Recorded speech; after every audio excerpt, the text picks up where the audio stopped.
We're going over System Pticha, Preface to the Wisdom of Kabbalah by Baal Sulam. Chapter 1, The Thought of Creation and the Four Phases of Direct Light.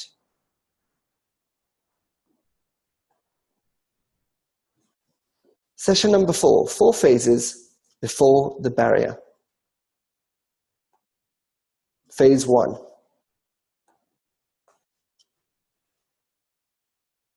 Phase 1, Baal Salam.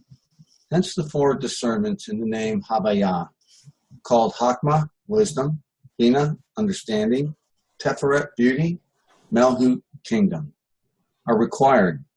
Behina Aleph, Phase 1, called Hakma, wisdom, is indeed the whole of the emanation being, light and Kli, vessel, and it is the great will to receive with all the light included in it, called Or Hakma, light of wisdom, or Haya, light of Haya, life, as it is all the Hayam, life in the emanated being, dressed in its Kli, vessel.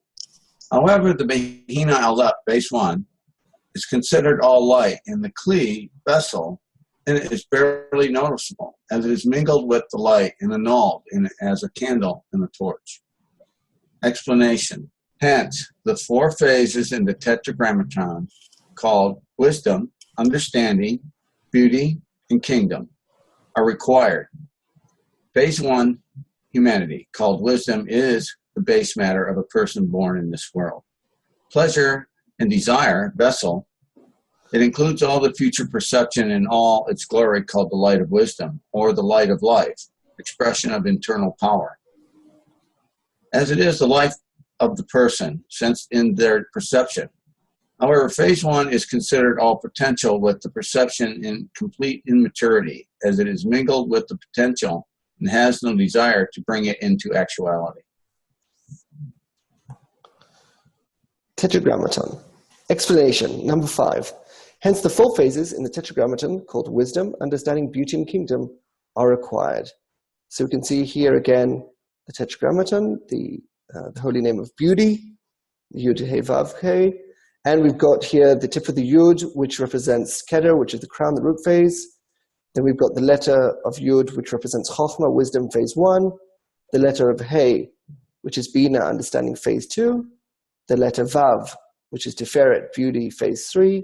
And then finally, the last He, representing Malchut, kingdom, phase 4.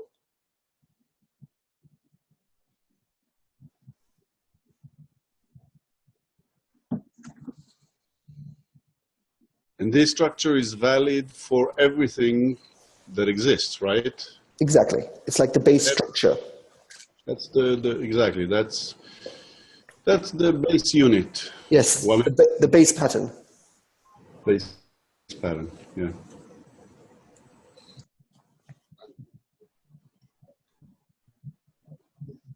You see how it's pronounced one way, written one way, but pronounced another. Is there a pattern also with words, as far as them having a meaning when they're pronounced this way? But if the words are like moved in the same exact order as it is pronounced, like, is there any relation to that? So the way we normally pronounce it, which is like sort of, where we sort of switch the letters around, we say Havaya, which is experience. So we've got Chavaya, which is with the Chet, is a closed experience. It's like an experience that I went through. And Havaya is an experience I'm going through. It's the present experience. It does have a correlation to beauty, because the idea is that what Tiferet, what beauty represents, is the experience itself. My question was that you just said, looking at this pattern in applying this exact same pattern in other things. I guess that was my question. You're asking, is this pattern applies to everything? Yes, the pattern applies in everything we experience. Again, that's why it represents beauty. Beauty is the middle line between details and abstraction.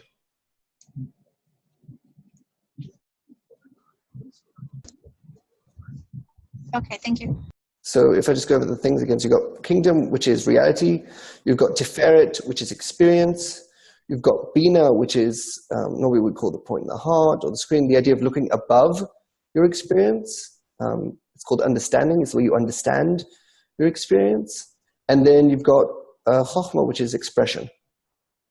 And then you've got the root phase, which is, of course, the creator, the internal power itself. So the idea is that the internal power is expressed, goes through your degree of perception, goes through experience, goes through reality.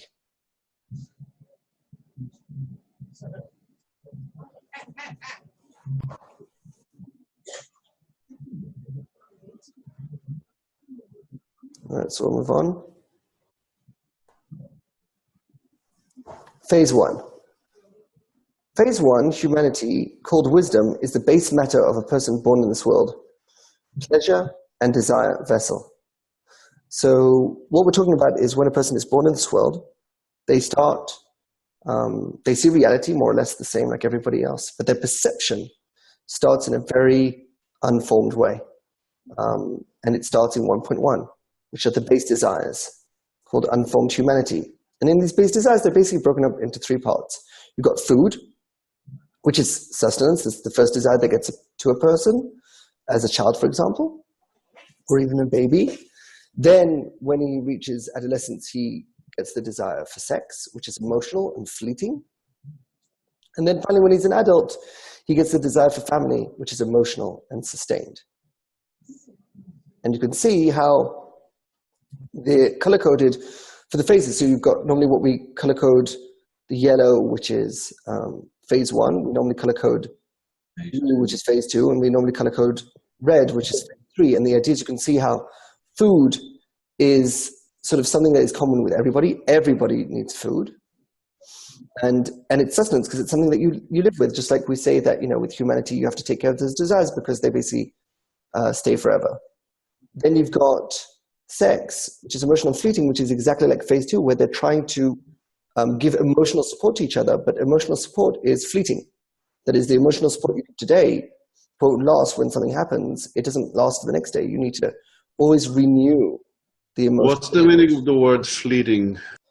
Disappears. It's short. You can't hold on, right? It's something that is not sustainable. You constantly have to renew it. And then you have family, which is the combination, which is phase 3. It's a combination of food and sex, right? And that's the family. Family is both emotional, but it sustains. If you, let's say you get support from your family, you come back, it stays with you. It's much more prolonged than the emotional support you get from other people. Also because they also are, the family members and so forth. So you can definitely see how the phases even work in these sub-phases as well. Sub-phases. And these are basically the desires that everyone in the world has, when they're adult. And the idea is that these are also called third world country desires.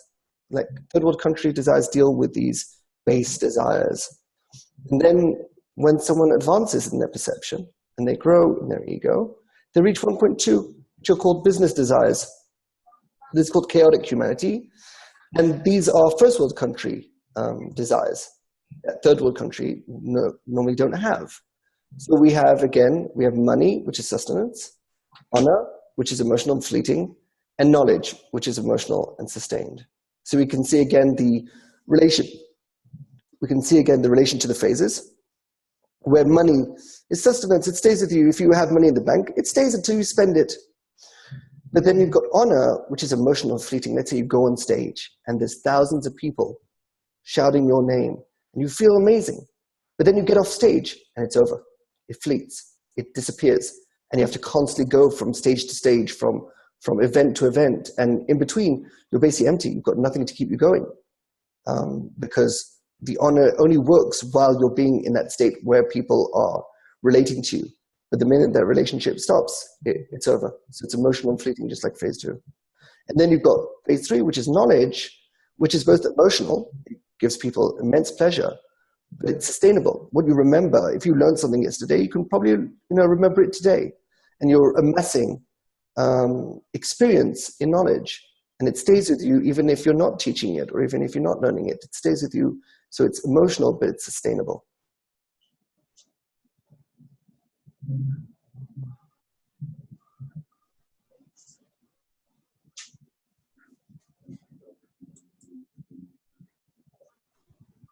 Why is it that I'm getting a feeling that, money is the evolution, the spiritual evolution of the desire for food? It is, because at the beginning, the way that sort of selling and buying was done with food. Remember, there wasn't money in the beginning. At the beginning, there was food. Produce is what we shared with each other.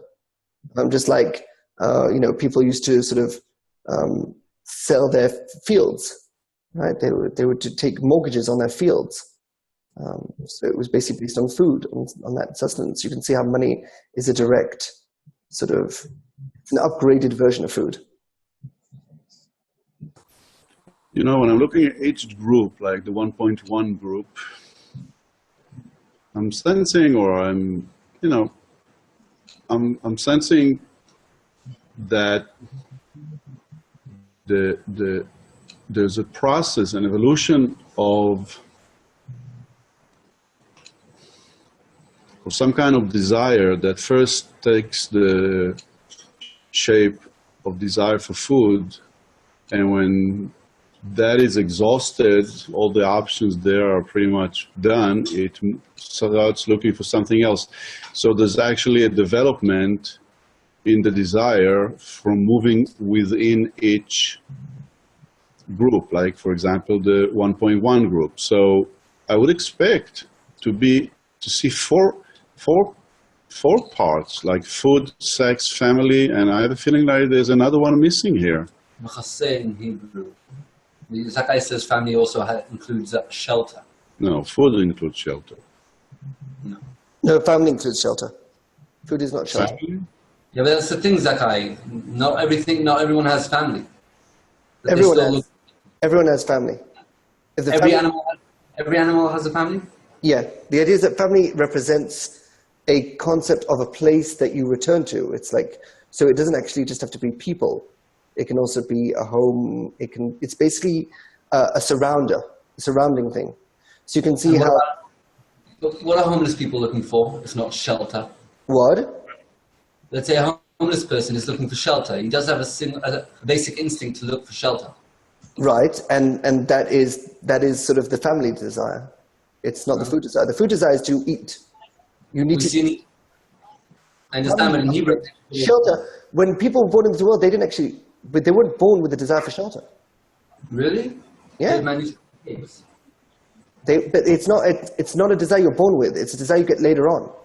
Children aren't born with a desire for shelter. They're born with a desire for food. Yes. And later on, they desire not only to either get their own shelter, but they like to choose their shelter. They decide either to stay with their parents or to move out to a different home. But they make that decision more as an adult, not as a child. Yes. So you can see that evolution. But family includes both a combination of food and sex. Mm-hmm. I agree. Now move on. Only potential. It includes all the future perception in all its glory, called the light of wisdom or the light of life, expression of internal power, as it is the life of the person sensed in their perception. However, phase one is considered all potential, with the perception in complete immaturity, as it is mingled with the potential and has no desire to bring it into actuality. So what we can see is where we're actually going. We're going from phase one, which is food, sex, family, money, honor, and knowledge, and its potential, and it's immature. And what we want to reach is end of correction, which is called this world. It's actualized, and it's mature. And unlike what most systems teach, where we go from corporeality to spirituality, we teach it different. We say that our perception is born in our perception itself is spiritual. That means our perception itself is immature. And we have to actualize it and formalize it by bringing it into actuality, which is actually corporeality. So the idea is we're going to corporalize our perception. And then we will have that equality between our perception and reality. So reality, the reality we see is corporeal. It's like finished, it's cascading from spirituality to physicality. The problem is that our perception, we're still stuck. Before the barrier, we're still stuck with a very sort of spiritual perception, very immature, lacks details, lacks growth. And what we need to do is actually make it go cascading through the same phases that reality cascaded through. We do that same cascading order with our perception. And when we reach intercorrection, it's when our perception has materialized. It's become complete, it's mature. And then we've got equal grounds between our perception and reality. And the problem is, as long as our perception hasn't reached that maturity, we constantly find ourselves sort of falling into reality. Anytime anything really bad, let's say, or tension happens in reality, we fall into that situation. We can't think anymore. We lose our objectivity because our perception is not strong enough to keep us grounded in the perception and not constantly falling into reality.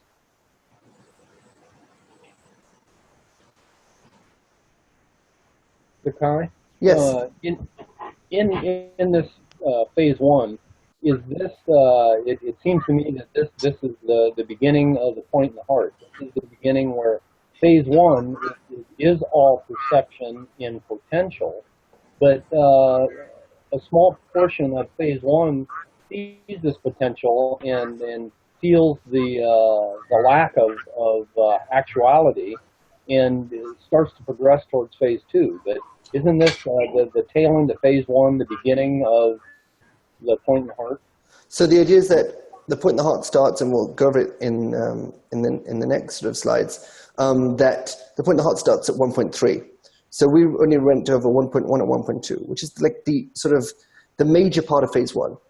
It's like every phase has an unformed and chaotic stage, which are sort of owned by that phase. And then the darkness and spirit are sort of a preparation for the next phase. That's why 1.3, which is darkness, and 1.4, which is spirit, they're the preparation for phase two. So if you look at what is owned by phase one, then it's only food, sex, family, money, honor, and knowledge. And if you look what's preparing for phase two, then you've got religion and Kabbalah.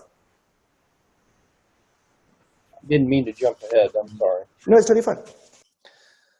Phase two.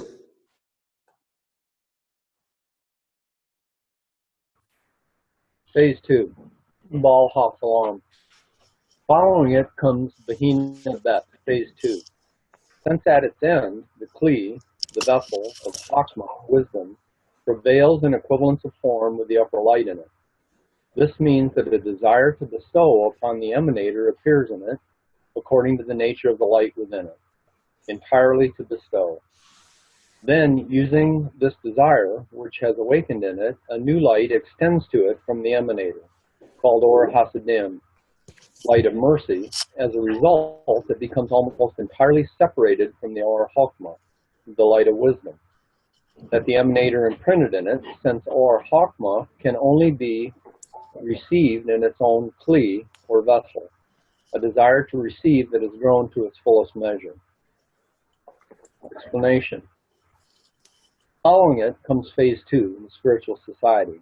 Since after a person feels the deficiency, the point in the heart, for power in its posterior form, meaning of life, the person desires to be in equivalence of form with the upper force, the Creator. This means a desire to give to others, like the force of the Creator, which is to bestow. The person tries to bestow in the quality of reception.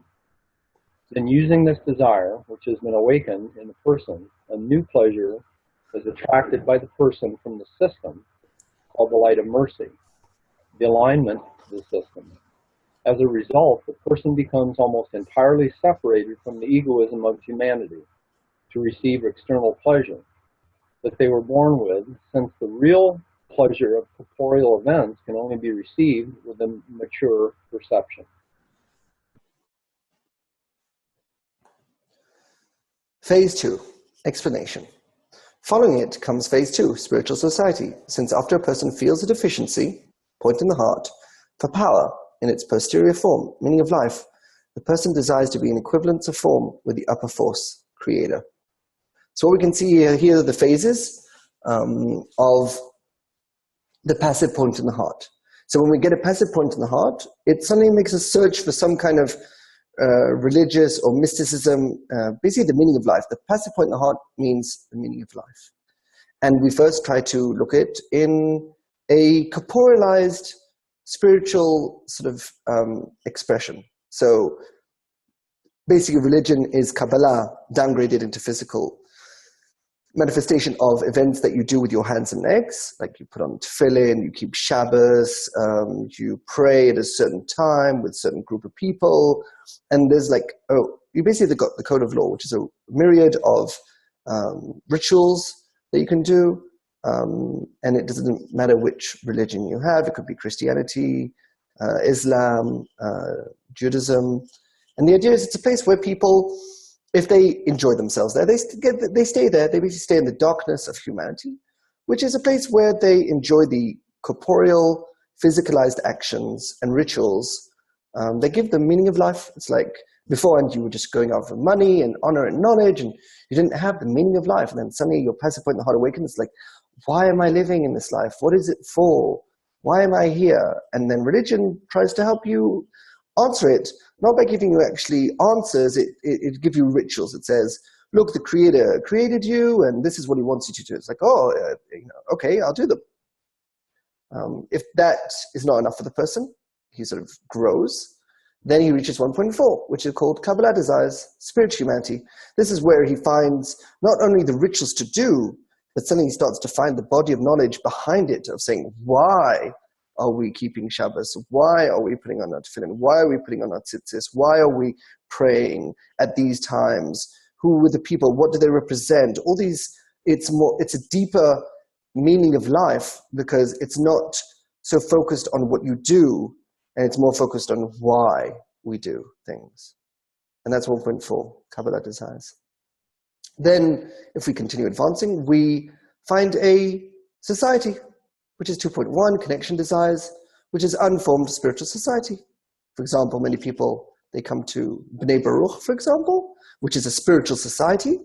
And what they teach there is, the idea of bestowing, the idea of helping each other, and that by helping each other and making connection between the friends, that is how we'll make the world a better place. And this situation of 2.1, called connection desires, is called unformed spiritual society, where it's normally when a student comes into the society, he's greeted by everyone normally very positively and goes through, let's say, the education center or some kind of course and starts becoming one of the group. All that is in 2.1. It's basically an entry to the spiritual society. Then when someone gains more experience in the spiritual society, he normally takes some kind of operation there. He will deal with dissemination, or he's in charge of, accounting, or he'll be in charge of, inviting the friends to clean the centers, and basically taking some kind of operation, some kind of mutual guarantee, some kind of job to help the friends. So he's not coming as let me learn about this. Now he's actually doing it. He's actually trying to implement it. He's trying to actually do the connection. And not only is in the lessons, but he's trying to able to, help the friends and support and bring drinks and, prepare things for the lesson. And that is 2.2 mutual guarantee desires. And it's called chaotic spiritual society. And this is where most of the people in the spiritual society stay. They're in that state where they find that the maximum meaning of life, and that's what they deal with the whole time they're there. And they enjoy themselves there.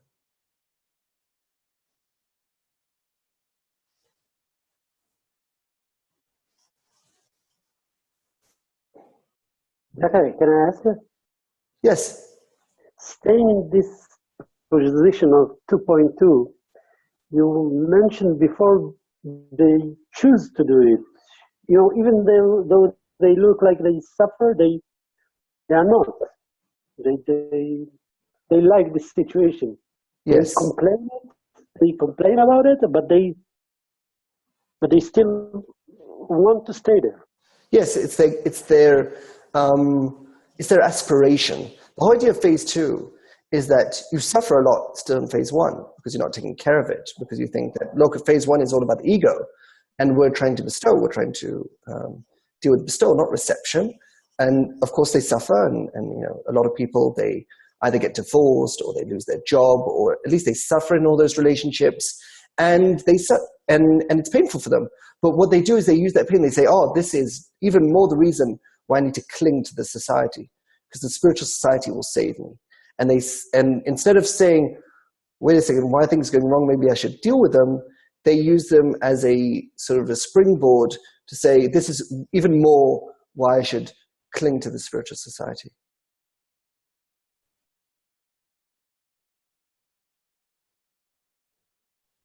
Okay.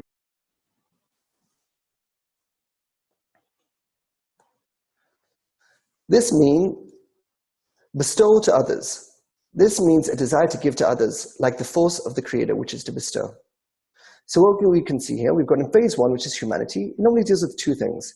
It's either receiving substantive pleasure for oneself, it's enjoying himself, and then normally when it gets a passive point in the heart, it wants to bestow substantive pleasure to others. It wants to give them money, it wants to give them a job, it wants to give them shelter, it wants to, instead of receiving substantive pleasure for oneself, it wants to bestow it and give it to others. The next evolution to that, which is in the phase 2. Yes.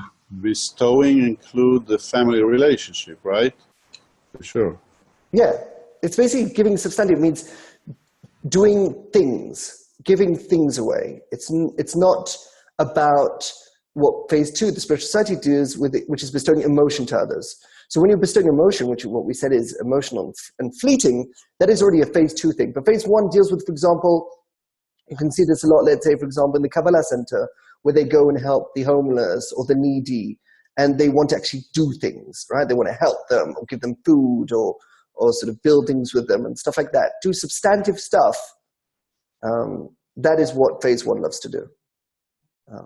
Phase 2 doesn't deal with that. Phase 2 is all about bestowing emotion to others, and that's why they do the whole idea of the circles and the workshops. It's basically bestowing emotion. You don't actually get anything. You don't leave with $100. You don't leave with any kind of prize. You leave with emotion. You leave with a good feeling, and that's exactly what it's all about in that connection phase, bestowing emotion to others. And then you got the final sort of evolution of the passive point in the heart, which is that meaning of life, which is when you're bestowing responsibility for others. You're like, don't worry, I've got your back, right? So you're bestowing emotion not as much as you're giving to the other person. Rather, you're saying that I have the stability that you need. So you can see it's already a step higher. You're focused not on what you can just give to your friend, but you're also focused on how you can be a support for your friend. So you could say the difference between bestowing emotion to others and bestowing responsibility for others is that bestowing emotion to others is where there's equal. I'm in one state, you're in another, and I'm going to give you emotion. While bestowing responsibility for others, that is where you're going to say that the friend is higher than you. And you're going to be the support. You're going to be the support for the friend. So you're going to say that the friends are higher than you, and you're going to be their support for them to be successful.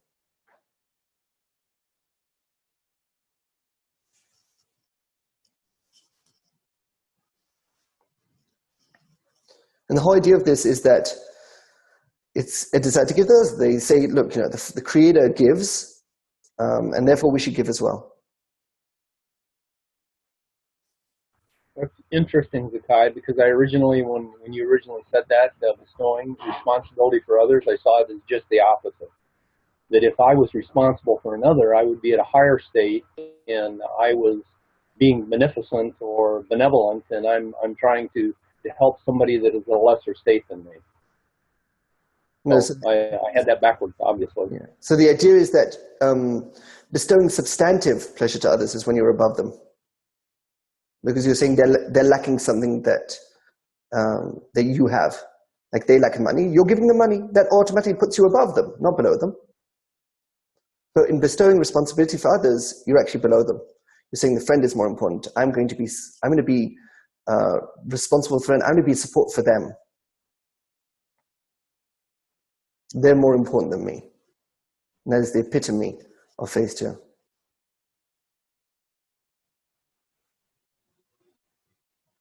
So you can see how in phase 1, when it's receiving for its oneself, that's fine. When it's bestowing substantive pleasure to others, it's still egoism. Because the idea is that he thinks he's giving charity, but he's actually making the other person dependent on him. Right? So both of them are sort of an egoistic take on it. In phase 2 in spiritual society, it's more of an altruistic take on it. When you're bestowing emotion to others, you're not saying you're higher than them. You're equal. Right? So here you're higher than them. Here you're equal. And then in bestowing responsibility to others, you're saying you're below. Their friends are higher than me. I'm a 0 and the friends are the 1s. So you can see that evolution from going from I only care about myself, I'm going to be above others, I'm going to be equal to others, and I'm going to be below others. Now, in these boxes, where would the numbers go? So, what do you include in phase 1, for example? So phase 1, so receiving substantive pleasure for oneself is basically 1.1 and 1.2. Bestowing substantive pleasures to others is 1.3 and 1.4. Bestowing emotion to others is 2.1. And bestowing responsibility for others is 2.2.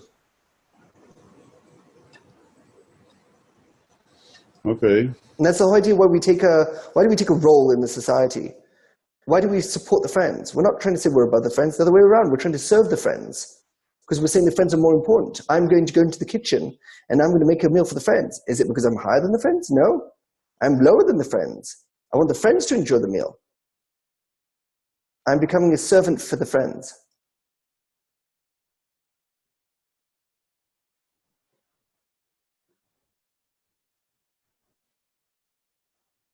I wonder why it did not develop the other way around, meaning like first I'm a servant to the friends and then we are equal.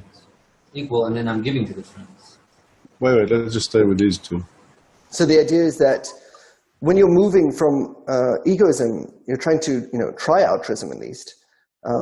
You're trying to get away from thinking you're above the friends. You're trying to say that you're lower than the friends. You're trying to sort of annul yourself. That phase 2 loves annulment. It's all about you becoming smaller and smaller because it's about using less and less of your ego, not more and more of it.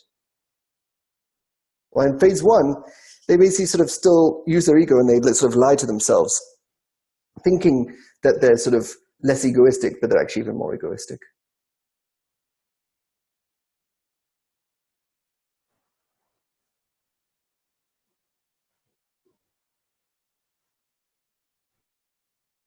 That's because they want to give gifts or like money to charities or work in those aspects rather than doing a spiritual act.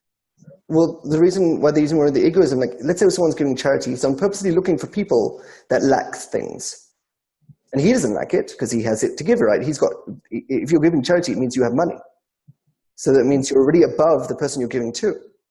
Since you have something, you don't have a deficiency, they have a deficiency, and you're going to give to them because you're such a nice person. And it gives you great feeling of superiority. And you might clothe that superiority in, no, I'm not actually doing it for myself, I'm doing it for the poor person, but it's a very weak clothing.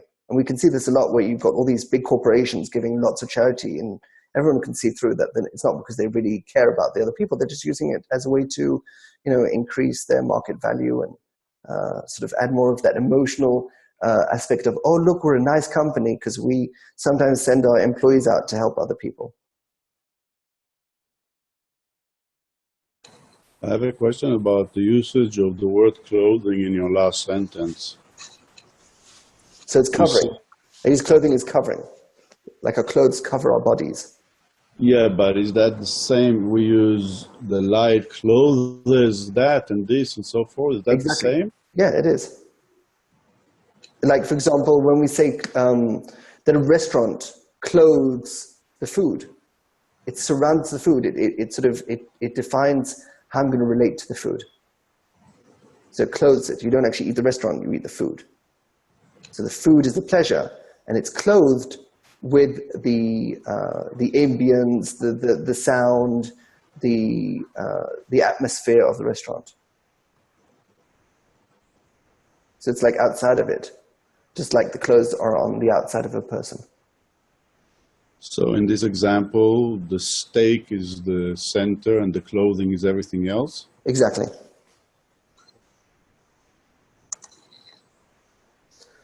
Qualities. The person tries to bestow in the quality of reception.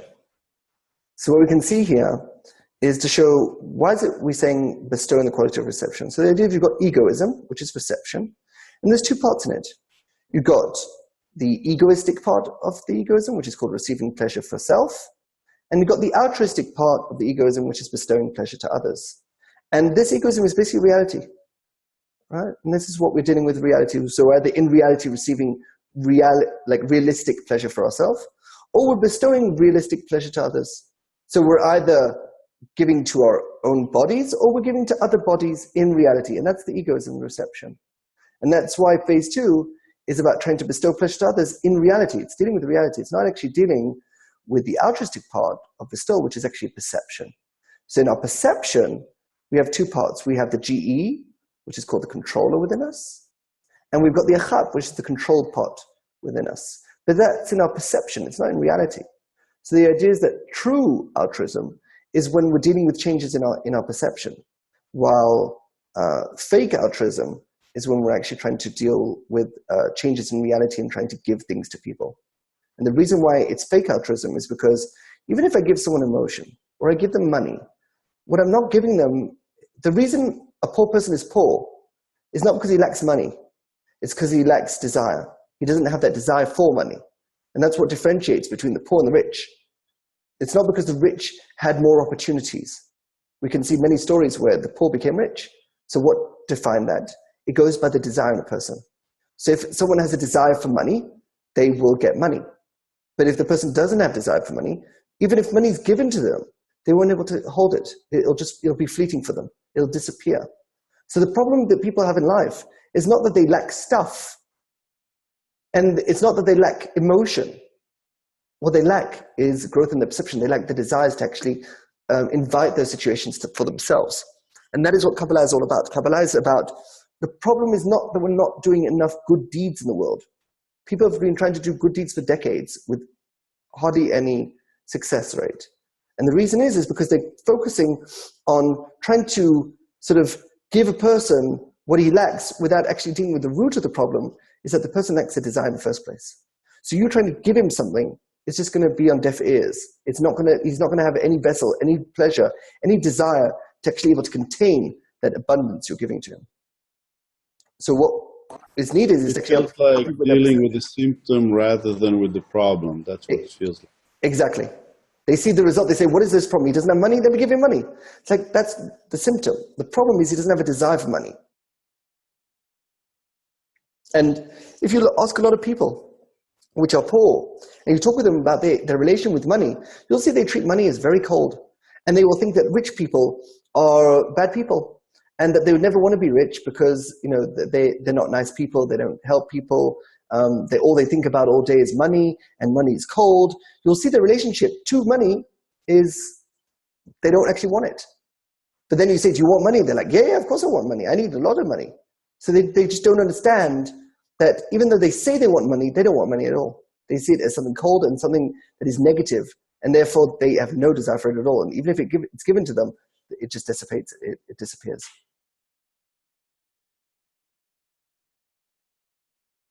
How is it possible then for them to have money? What can grow this desire in them? How can they actually develop a desire for money, let's say, for instance? Well, that's exactly what we do here, where we collect discernments, right? The way we grow in the phases is by collecting discernments. So if someone doesn't have money, the problem is not that he doesn't have money in his bank.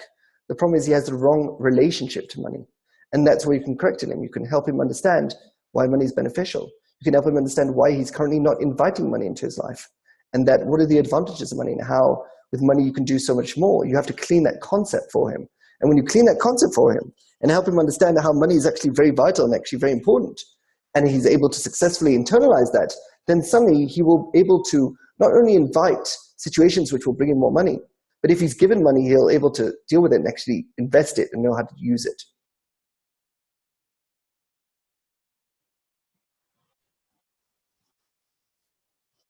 And that's exactly what we're trying to do here. We're not trying to give people knowledge. We're not trying to give people emotion. We're not trying to give people money. We're trying to clean concepts. We're trying to clean the perception. The reason why people are having terrible lives is because they're inviting those terrible lives into them. And that they have dirty concepts that are making them invite those bad situations into their lives. And if you clean those concepts, they'll start attracting good situations into their lives.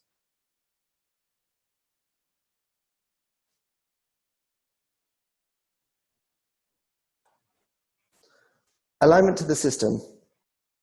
Then using this desire, which has been awakened in the person, a new pleasure is attracted by the person from the system called the light of mercy, alignment to the system.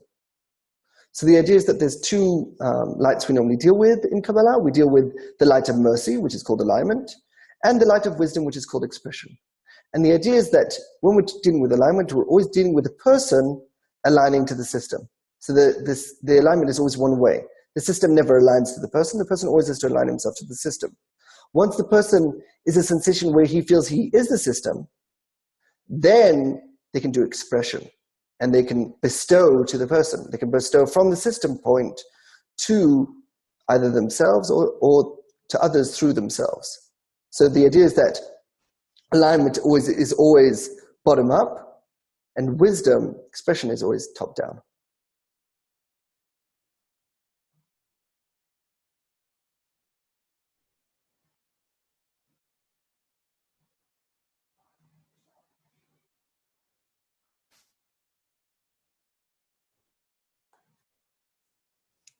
Evolution of egoism. As a result, the person becomes almost entirely separated from the egoism of humanity to receive external pleasure that they were born with, since the real pleasure of corporeal events can only be received with a mature perception. So the stages we go through in the 4 phases, we go from humanity, which is an immature egoism.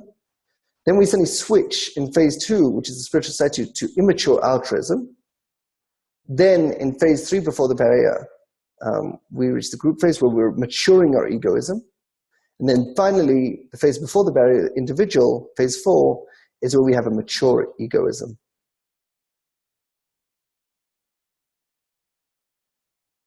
Which is basically a desire for spirituality, a desire for advancement. And that's the most, the highest desire in our egoism, is the desire to advance, the desire to implement ourselves.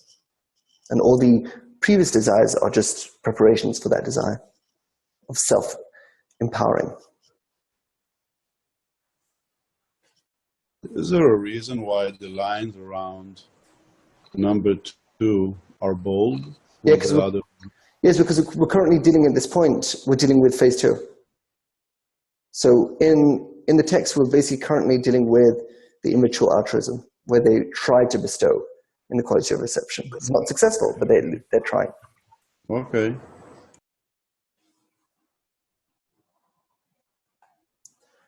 Equivalence of form.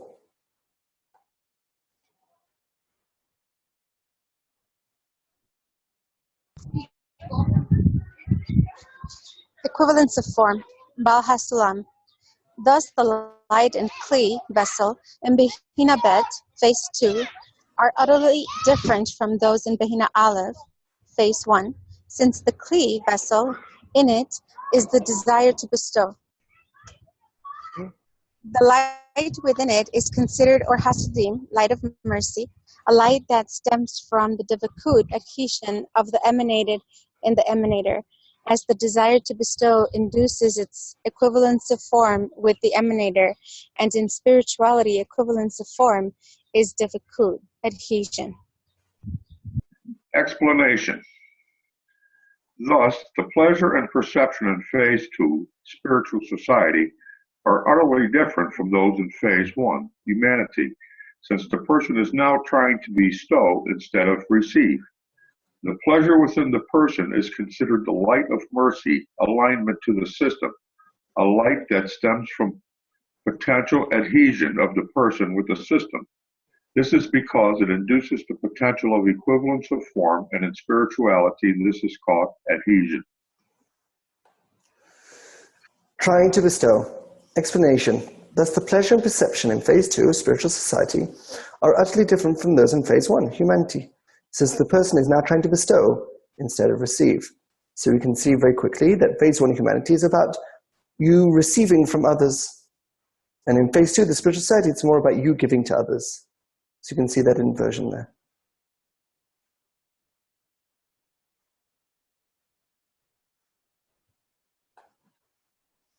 The potential adhesion. The pleasure within the person is considered the light of mercy, alignment to the system, a light that stems from potential adhesion of the person with the system. This is because it induces the potential of equivalence of form. And in spirituality, this is called adhesion. So we've got phase 1, humanity, which is where they have subconscious adhesion with the system. They're not aware of it. In phase 2, in the spiritual society, they have potential adhesion. In phase 3, in the group, we have adhesion in progress. And in phase 4, in the individual, we reach equivalence of form.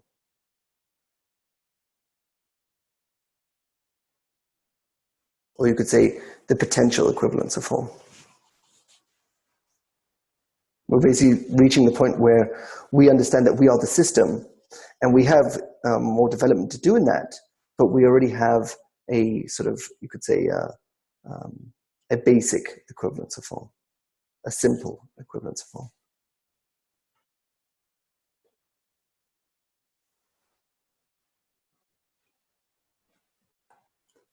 Phase 3. Phase 3. Bala Salam. Next follows Pchina Gimel, Phase 3.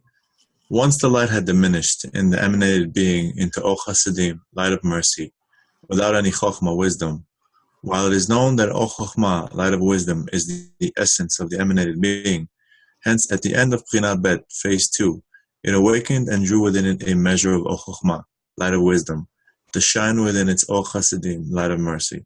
This awakening re-extended a certain measure of the will to receive, which forms a new kli, vessel, called Pchina Gimel, Phase 3, or Tiferet, beauty. And the light in it is called the light of Chasidim, mercy, in illumination of Chokhmah, wisdom. Since the majority of that light is O Chasidim, light of mercy, and its lesser part is O Chokhmah, light of wisdom. Explanation. Next follows Phase 3, group. Once the person feels depleted of energy from attempting to not use their egoism, it is realized that egoism is the core quality of the person. Hence, at the end of Phase 2, spiritual society, the person understands that egoism is needed for advancement. This awakening activates a certain measure of egoism, which forms a new perception called Phase 3, group or beauty. And the light in it is called alignment, with a touch of egoism, since the majority of that feeling is alignment, light of mercy, and its lesser part is egoism, light of wisdom. Phase 3, explanation. Next follows Phase 3, group. So what we can see here are the desires of the active point in the heart. What basically happens at a certain point, after the person has finished that, he's sort of enjoying himself in that mutual guarantee, suddenly the active point in the heart activates in him. And what this does is, suddenly meaning of life is just not too important anymore. And the person actually wants to change his life. He doesn't want to just be told why his life sucks. He wants to actually improve it. And he actually wants to make his life better. And at the beginning, he's in 2.3, obstinate desires, the darkness of the spiritual society, where he's sort of dangling between being in the society and not being in the society. And he gets to basically enjoy suffering that he can't improve his life because he doesn't know like what the next phase is, or he can't work towards it. And basically gets to enjoy the darkness of, I'm not like the spiritual society, but I've got no future. So I've got no past and no future, and therefore I just enjoy the pain of the present. Then we have 2.4, is where the person understands there is a future. What they need to do is clean their concepts, their cleaning desires. And this is called the spirit phase of the spiritual society, where the reason why you weren't successful at bestowing in Phase 2 is because you didn't even understand what bestowing is. You didn't understand what love is. You didn't understand what egoism is. All these concepts need to be redefined and cleaned and given more mature definitions for even basic words. And that's what the person does in 2.4. They clean their desires. They start cleaning the concepts that they're dealing with. And they're cleaning those concepts not related to themselves as an individual. They're just cleaning the concepts like learning a language. They're like learning a new language or relearning the way they misunderstood the current language with their immature perception. They're gaining more mature definitions of words and concepts. Then they reach phase 3, 3.1, targeted desires, unformed group. This is when they already understand that the goal of creation is to empower yourself, and you use the group and use the environment and the teacher and the books and friends to do so, and you're targeted on that. Now, when you're collecting concepts and cleaning concepts, you're not just cleaning them sort of as knowledge, you're now cleaning them in relation to you. How do they pertain to you? How does love mean to you? How does bestow mean to you? And you start bringing it more to a touch of egoism of how does this concept relate to me? And not just how does this concept just relate as in general. And then you have 3.2, which is emotionalizing desires, which is called the chaotic group, where you're taking those concepts that you already pertain them to yourself and now giving an emotional aspect to them. You're saying, how do I feel when I think of bestowal? How do I feel with this concept of light, vessel, egoism, altruism, all these words? How do I feel towards them? What is a screen? How do I feel about a screen? How do I feel about the goal? You're dealing more with the emotional aspect of the concepts. And you can stay in that 3.2 long time where you're just constantly emotionalizing concepts.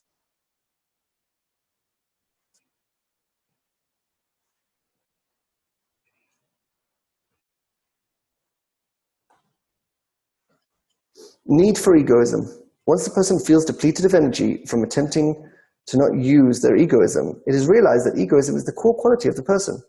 Hence, at the end of phase 2, spiritual society, the person understands that egoism is needed for advancement. So you can see how you go from 2.2, which is mutual guarantee, which is sort of the phase 2 in the phase 2. That's why it's colored blue. And they go into a descent. And that descent is called 2.3, obstinate desires. And that's why it's called red, because it's the third phase of phase 2. It's the darkness of the spiritual society. And then they go through an ascent, and then they reach 2.4, which is the spirit of the spiritual society.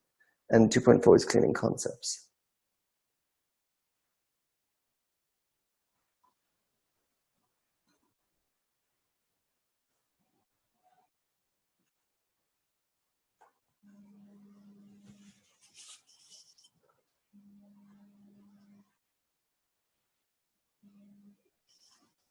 Touch of egoism. Explanation. Next follows phase 3, group. Once the person feels, what am I doing? Touch of egoism.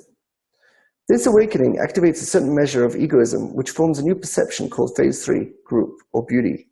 And the light in it is called alignment, with a touch of egoism, since the majority of that feeling is alignment, light of mercy, and its lesser part is egoism, light of wisdom. So what we can see here, in phase 1 in humanity, you're mostly dealing with your external egoism, and you're not touching the external altruism. Then in phase 2, the spiritual society, you're mostly focusing on external altruism and less on external egoism. Just a second.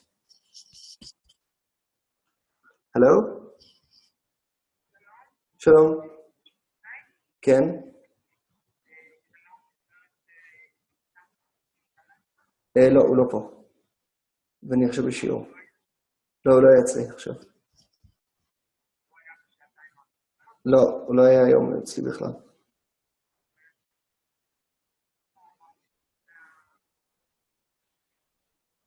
הוא עדיין לא הגיע אליי. אם הוא התכוון לבוא, הוא עדיין לא הגיע אליי. אין בעיה, כל טוב. ביי.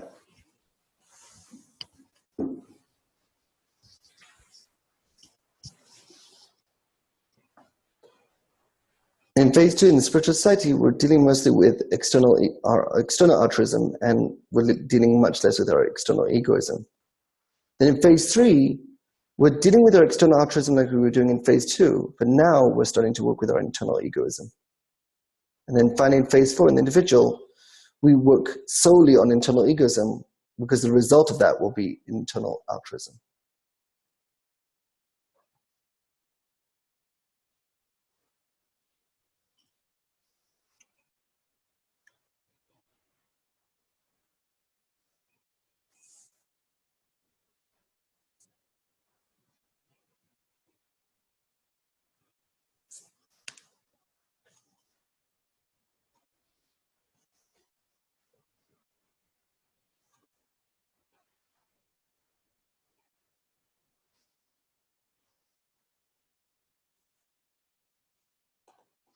Phase 4.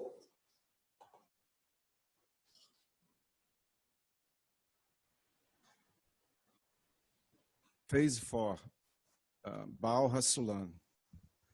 Following it came Bernadalet, Phase 4, since the Kli vessel of Bernard Gimel, Phase 3, 2, awakened at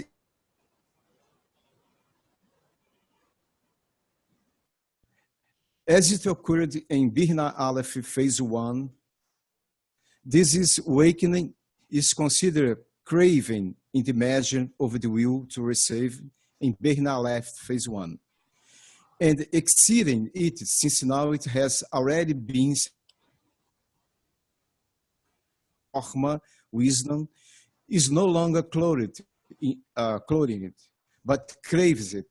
Thus, the form of will of receive has been fully determined since the Kli vessel is determined following the expansion of the light and its departure from there. Returns, it will receive, receiving the light once more. It turns out that the Kli vessel precedes the light, and this is why the Bernadalet Phase 4 is considered the completion of the Kli vessel, and it's called Mahut, kingship. Explanation. Following it comes Phase 4 individual, since the perception of the Phase 3 group 2 awakened at its end to draw the complete egoism as exists in the Phase 1, humanity. Thus, this awakening is considered craving in the measure of the perception in Phase 1, humanity. And exceeding, since unlike the Phase 1, humanity is which desire external pleasure, alignment of Phase 2, spiritual society, converted the desire from external feeling to internal power because of separation from its original form of egoism, external pleasure. It turns out that desire precedes internal power, and this individual is considered the full conscious revelation of egoism, the desire of internal power, and it's called kingdom. Phase 4, explanation. Following it came Phase 4, individual, since the perception of Phase 3 group 2 awakened at its end to draw the complete egoism as existed in Phase 1, humanity. So here we can see the desires of the intense point in the heart. When someone gets an intense point in the heart, this is where they're going to really rev up their egoism to actually cross the barrier. And they go through 4 phases. They go through 3.3, pain point desires. This is where they find out what is the point, what is the pain point that is basically tying them to reality. And that even when they accept it and move on, every time they're going to fall back into reality, even after the barrier, it's going to be because of that pain point. It's going to be too strong on them. And the idea, this is what we want to correct. We want to correct this pain point, and that is what endo correction is, when that pain point no longer pulls you back into reality. And then we have 3.4, which is anticipation desires, the spirit group, where we have anticipation that we're going to actually grow our ego in Phase 1, in Phase 4. And we're just going to we feel very aspired, very happy, a bit of elevation in 3.4. And then we reach 4.1, where we're actually growing our egoism. And we sort of shift from sort of that emotional feeling that we're feeling in phase 3, and we suddenly move to a more intellectualized emotion in phase 4. And that's why the doubts start to come in. And we start to doubt, is this the right method? Is this the right way? And you feel very disoriented because it's a new phase, but you've got the intellect to sort of start giving you those questions of, is this correct? Is this incorrect? And so forth. And then when you're able to overcome those doubt desires, then you reach 4.2, which is where it's called responsibility desires, where you take responsibility. It's called the chaotic phase of the individual, where you're going to take now responsibility over everything that's ever happened in your life and anything that's ever going to happen in your life. And you're going to say, I made it happen. I invited all those situations into my life. And it's important to sort of own that, because that is exactly what you're going to correct. You're going to be able to say, if I'm inviting all the situations in my life, if I correct my perception, I'll be able to change the situations I'm inviting. Well, if I don't take that responsibility and still think that other people are running the show and that other people are affecting me, then what's the point of correcting the perception if other people are going to decide what situations I go through? The point is to really ramp up that egoism and feel it's all about me and I'm actually making reality happen. And everybody that I'm seeing outside of me are just representations of me. They're just corporalized desires that I get to see in my reality, but that I'm actually orchestrating the whole thing and I'm making everything happen and I'm inviting all the bad and all the good situations to me.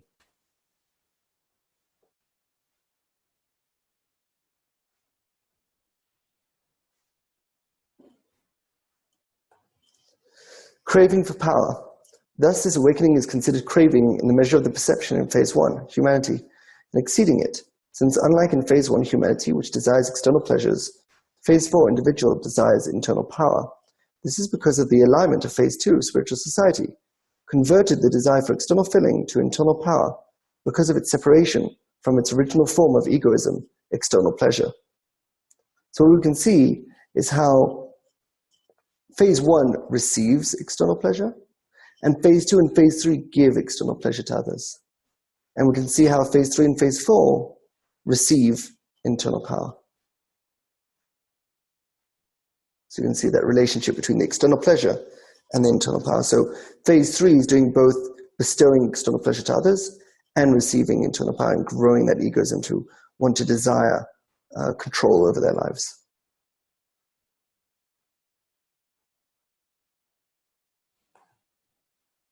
It turns out that the desire precedes internal power. And this is why phase 4, individual, is considered the full conscious revelation of egoism, the desire for internal power, and it is called kingdom. So when we finally want to start crossing the barrier, we reach 4.3, vulnerable desires. These are all the desires for the screen. So you've got the darkness of individuals, where you basically have to understand that you've never actually done any real bestowal in your life, and that all the things that you think are bestowal were just bestowal in reception. And what you need to feel is that you have no clothes. It means you have no bestowal on you. You're sort of naked in your desires, that you've always been dealing with the reception and never actually dealing with the bestowal at all. And then in 4.4, in the elevated desires, the spiritual individual, this is where you're going to be focusing not on the lack of not having clothes of bestowal, that not having the quality of bestowal. You're going to be focusing on that you're going to get the quality of bestowal. It has to be an adornment, as we learned in the past. It has to be something positive. You can't pass the barrier out of the situation of that life sucks in this world. You can only cross the barrier in the sense of internal power is so important, and I really want that quality bestowal. And you have to convince yourself, using the group, using the books, using the teacher, to really convince yourself that what I want in life is internal power. And when that desire reaches its full point, at 4.4.4, you cross the barrier. And then all that light dissipates, all that pleasure dissipates. And then suddenly you feel distance, you feel a little disoriented, you feel above reality. You've shifted from the sense of self from egoism. You've actually now shifted the sense of self to your screen, to altruism. And you go through 1.1, which are called the training desires, unformed primordial man, where you basically are, you're in called the first restriction, where you get, feel that emptiness, then you activate your screen, and you get the parts of the face of Galgalta, it's called, and that light gives you a feeling of sort of that you're above everything. You feel great that you're above everything. And then you reach the second Partzuf, which is called Ab, which is called Chochmah as well. And the idea there, you're sort of feeling less that sort of above everything sort of feeling. Now you're a little more grounded, but still feeling really good with yourself.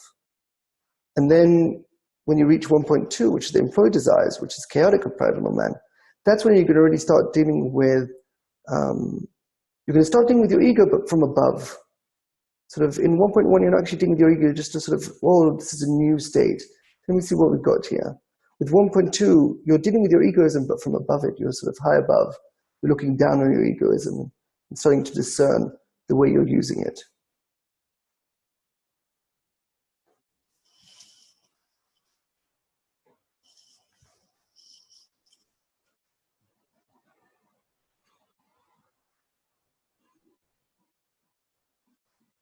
Any thoughts on the session?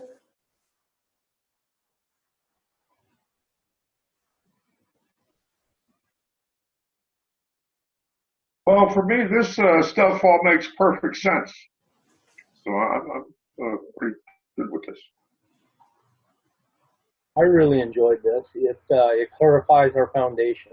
A lot of the stuff, not a lot of the stuff, all the stuff we've gone through before, but to hear it again at this time, at this stage, it clarifies things. It makes it helps reinforce the foundation. It's wonderful. It's great. I got a lot out of this today. Really did. Thank you.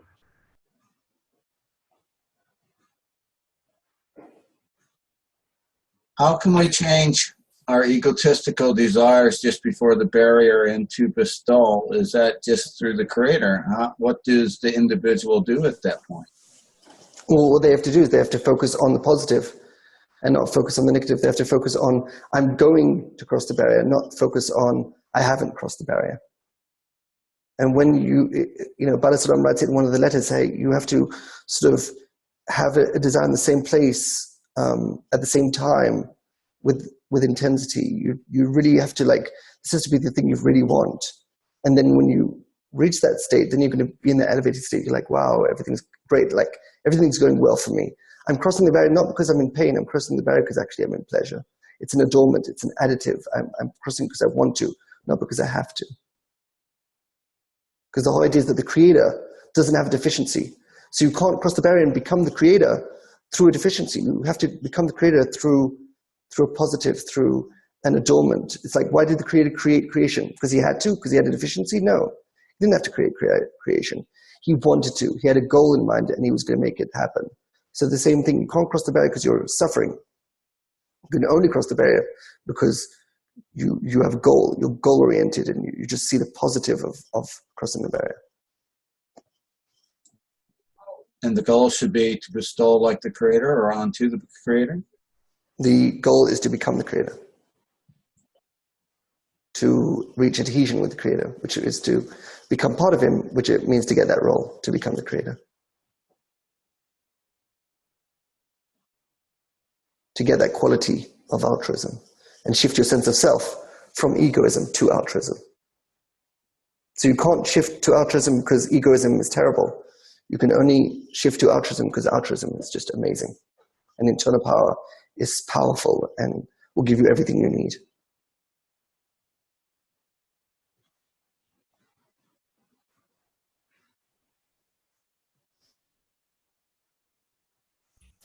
I really like this, Sakai. It was more than just a description of individual states and segments of phases, but it really, I think, conveyed a real feeling for the evolutionary process and a real feeling for what all of the direction and growth within all these stages.